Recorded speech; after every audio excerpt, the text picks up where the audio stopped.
헌법재판소의 파면 결정 사흘째인 오늘도 윤석열 전 대통령은 관저를 떠나지 않고 있습니다. 이틀이 걸린 박근혜 전 대통령의 퇴거보다도 늦어지는 모양새입니다. 취임 이후 6개월간 머무른 서초동 아크로비스타로 옮길 가능성이 큰데 관련해서 경호 문제와 제3의 장소까지 검토하는 중이라 퇴거가 늦어지고 있다는 해석이 나왔습니다. 서초동 사저로 옮기게 되면 지지자들이 모일 것으로 보고 주민들의 피해를 줄이기 위해 다른 장소도 검토 중인 겁니다.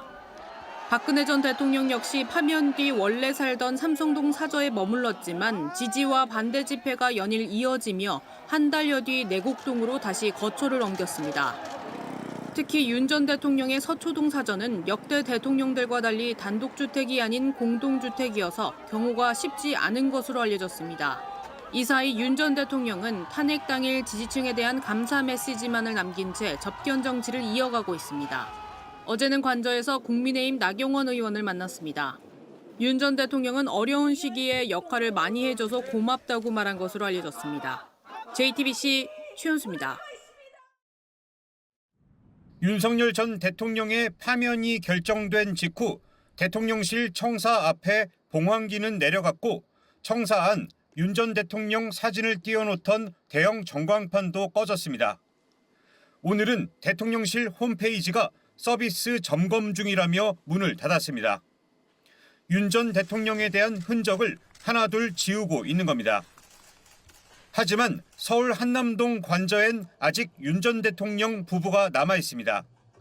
대통령직 상실로 관저에 거주할 법적 근거는 사라졌지만 별도 규정이 없는 만큼 관저 퇴거 시점은 유동적입니다. 당초 대통령실 안팎에선 윤 전 대통령이 주말 중 사저인 서초동 아파트로 옮길 것으로 내다봤습니다. 하지만 아직까지 대통령 경호처에 전직 대통령 경호팀이 구성되지 않았고 경찰에 퇴거 계획 등도 통보하지 않고 있는 걸로 전해졌습니다. 경호처 관계자는 윤 전 대통령이 이주할 장소가 결정되면 경호 활동을 시행할 계획이라며 다만 퇴거 계획을 통보받은 건 없다고 설명했습니다. 2017년 3월 박근혜 전 대통령 파면 이튿날 서울 삼성동 사저로 이삿짐 차량이 수시로 드나드는 등 분주했던 것과 사뭇 다릅니다. 이 때문에 윤 전 대통령이 서초동 사저가 아닌 제3의 장소를 검토하고 있는 게 아니냐는 관측이 나옵니다.